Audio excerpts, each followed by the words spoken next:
ನಿಮಗೆ ಗೊತ್ತಾ, ಪೆಸಿಫಿಕ್ ಸಮುದ್ರದ ಮಧ್ಯದಲ್ಲಿ ನಕ್ಷೆಯಲ್ಲಿ ಕೇವಲ ಒಂದು ಚಿಕ್ಕ ಬಿಂದು, ಅದೇ ಈಸ್ಟರ್ ದ್ವೀಪ.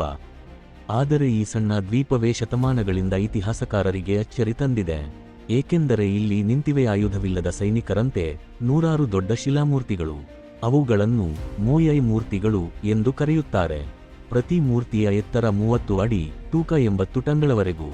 ಆದರೆ ಪ್ರಶ್ನೆ ಏನೆಂದರೆ, ಯಾರು ಅವುಗಳನ್ನು ನಿರ್ಮಿಸಿದರು ಮತ್ತು ಹೇಗೆ ಅವರು ಕಲ್ಲು ಕತ್ತರಿಸಿ ಬೆಟ್ಟದ ಮೇಲೆ ಕಟ್ಟಿ ಮೈಲಿಗಳಷ್ಟು ದೂರ ಸಾಗಿಸಿದರು? ಸ್ಥಳೀಯರು ಹೇಳುತ್ತಾರೆ, ಈ ಮೂರ್ತಿಗಳು ಪೂರ್ವಜರ ಆತ್ಮದ ಪ್ರತಿರೂಪಗಳು. ಅವರು ತಮ್ಮ ರಕ್ಷಣೆಗೆ ತಮ್ಮ ದೇವರ ಕಣ್ಣುಗಳಂತೆ ಈ ಶಿಲಾಮೂರ್ತಿಗಳನ್ನು ನಿರ್ಮಿಸಿದರು. ಪ್ರತಿ ಮೂರ್ತಿಯ ಮುಖವು ಸಮುದ್ರದಿಂದ ತಿರುಗಿ ಗ್ರಾಮಗಳತ್ತ ಮುಖ ಮಾಡಿದೆ. ಅದರ ಅರ್ಥ ದೇವರು ಜನರ ಮೇಲೆ ಕಣ್ಣು ಇಟ್ಟಿದ್ದಾನೆ ಎಂಬ ನಂಬಿಕೆ. ಆದರೆ ಪುರಾತತ್ವಶಾಸ್ತ್ರಜ್ಞರು ಹೇಳುತ್ತಾರೆ, ಈ ಮೂರ್ತಿಗಳನ್ನು ರಾಪಾ ನುಯಿ ಜನರು ಕ್ರಿ.ಶ. 1200 ಸುಮಾರಿಗೆ ನಿರ್ಮಿಸಿದರು. ಅವರು ಕಲ್ಲುಗಳನ್ನು ಕತ್ತರಿಸಿ ಮರದ ರೋಲರ್ಗಳ ಮೇಲೆ ಹಾಕಿ ವರ್ಷಗಳ ಶ್ರಮದಿಂದ ದ್ವೀಪದಾದ್ಯಂತ ನಿಂತು ಹಾಕಿದರು. ಆದರೆ ಇನ್ನೂ ಒಂದೇ ಪ್ರಶ್ನೆ ಉಳಿದಿದೆ.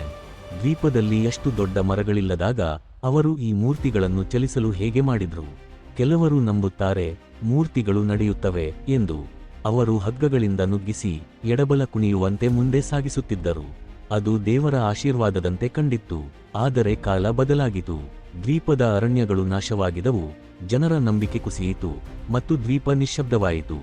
ಆದರೆ ಆ ಶಿಲಾಮೂರ್ತಿಗಳು ಇಂದಿಗೂ ಅಲ್ಲೇ ನಿಂತಿವೆ, ಮೌನದಲ್ಲೇ ಒಂದು ಪ್ರಶ್ನೆ ಕೇಳುತ್ತಾ, ನಾವು ದೇವರ ಕಣ್ಣುಗಳ ಅಥವಾ ಮಾನವನ ಗರ್ವದ ಗುರುತ?